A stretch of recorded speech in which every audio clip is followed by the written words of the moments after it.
ରଖନ୍ତି। ହସୁଥିବା ମନ ଏବଂ ହସୁଥିବା ଚେହେରା ହିଁ ପ୍ରକୃତ ସମ୍ପତ୍ତି ଅଟେ।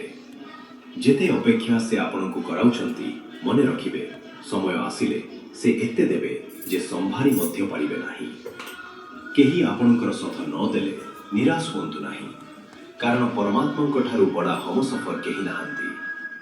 ଖୁସି ସ୍ୱାଧୀନତା ଉପରେ ନିର୍ଭର କରେ ଏବଂ ସ୍ୱାଧୀନତା ଏହି କଥା ଉପରେ ନିର୍ଭର କରେ ଯେ ଆପଣ କେତେ ସାହସୀ ଅଟନ୍ତି।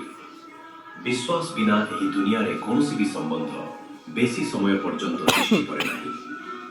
ଯଦି କୌଣସି ଭୁଲ କାରଣରୁ ଗତକାଲିର ଦିନ ଦୁଃଖରେ ବିତିଛି, ତେବେ ତାକୁ ମନେ ପକାଇ ଆଜିର ଦିନ ବ୍ୟର୍ଥ କରନ୍ତୁ। ବହୁତ ଏପରି ଲୋକ ରହି ପରମ ସିଦ୍ଧିକୁ ପ୍ରାପ୍ତ ହୋଇଥିଲେ।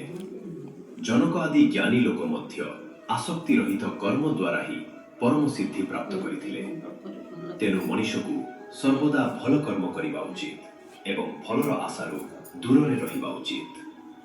ହେ ଅର୍ଜୁନ, ମୋର ଏହି ତିନି ଲୋକରେ ନା ତ କିଛି କର୍ତ୍ତବ୍ୟ ଅଛି ଏବଂ ନା ହିଁ ମୋତେ କୌଣସି ବସ୍ତୁ ପାଇବାର ଅଛି। ତଥାପି ମୁଁ କର୍ମ କରୁଥିବାରୁ ନିଜ କର୍ତ୍ତବ୍ୟର ପାଳନ କରୁଛି।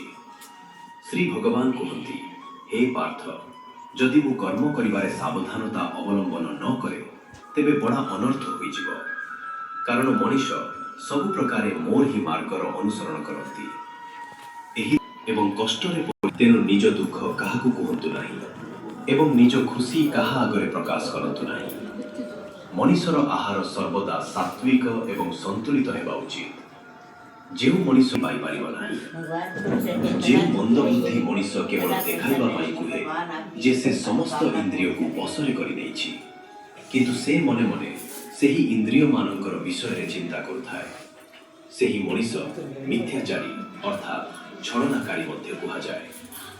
ଯେଉଁ ପୁରୁଷ ପରମ୍ପରା ଅନୁସାରେ ଚଳେ ନାହିଁ, ସୃଷ୍ଟି ଚକ୍ରର ନିୟମ ପାଳନ କରେ ନାହିଁ ଅର୍ଥାତ୍ ନିଜ କର୍ତ୍ତବ୍ୟର ପାଳନ କରେ ନାହିଁ, ସେ ଇନ୍ଦ୍ରିୟ ଦ୍ୱାରା ଭୋଗ ଭୋଗୁଥିବା ପାପୀ ପୁରୁଷ ବ୍ୟର୍ଥରେ ହିଁ ବଞ୍ଚିଥାଏ।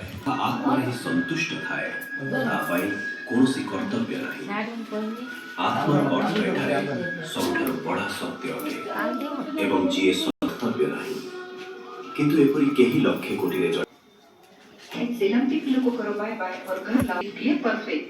और अब ठंड का मौसम भी आ रहा है, तो बेडरूम में एक कोई ये टू टोन कलर कंफर्टर्स देते हैं एकदम कोजी वाइब। मैट्रेस गीला करते हैं तो फ्लिपकार्ट का mattress protector is best solution. Cash on delivery 7 day has Big Billion Days sale शुरू हो रहा है।